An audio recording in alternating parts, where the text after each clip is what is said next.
عید کے دن نماز عید پڑھنے کے بعد بعض لوگوں نے نماز عید کے بعد ماتم کیا اور کہا کہ امام حسین کا مولا علی کا 10واں ہے، ہم ماتم کریں گے۔ میں نے فتویٰ منگایا، میرے پاس آیت اللہ سیستانی کا بھی فتویٰ ہے، آیت اللہ خامنائی کا بھی فتویٰ ہے کہ عید کے دن نماز پڑھ کر عید مل کر اگر کوئی امام حسین کا مولا علی کا 10ویں کی نیت سے ماتم کرتا ہے تو کیسا ہے؟ دونوں مجتہدین نے کہا جائز ہے۔ کوئی ایک طبقہ ہے جو تقلید کرتا نہیں ہے، اسے تو پوچھنا ہی نہیں ہے مجتہد سے۔ جو تم تقلید کرتے ہو تم کیوں نہیں پوچھتے؟ جو تم تقلید کرتے ہو تم کیوں نہیں پوچھتے مجتہدین سے؟ خود مجتہد کیوں ہو جاتے ہو؟ کسی مجتہد نے منع نہیں کیا عید کے دن ماتم کرنے کو،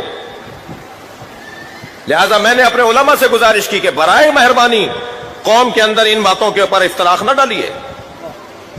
محترم بزرگوں سے میں نے ہاتھ جوڑ کر ایک فورم پر کہا، یہ فتویٰ موجود ہے، وہ نماز پڑھ رہا ہے، نماز پڑھنے کے بعد اس نے گلے ملائے اور پھر آ کر ماتم کر رہا ہے، کیا پریشانی ہے آپ کو؟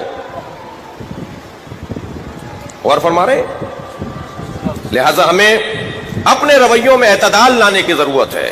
یا تو کہہ دیجئے آپ خود مجتہد ہیں، آپ خود رضی اللہ تعالیٰ عنہ ہیں جی، یا مانیے کہ آپ کسی کے مقلد ہیں تو آپ نے پوچھا ان سے؟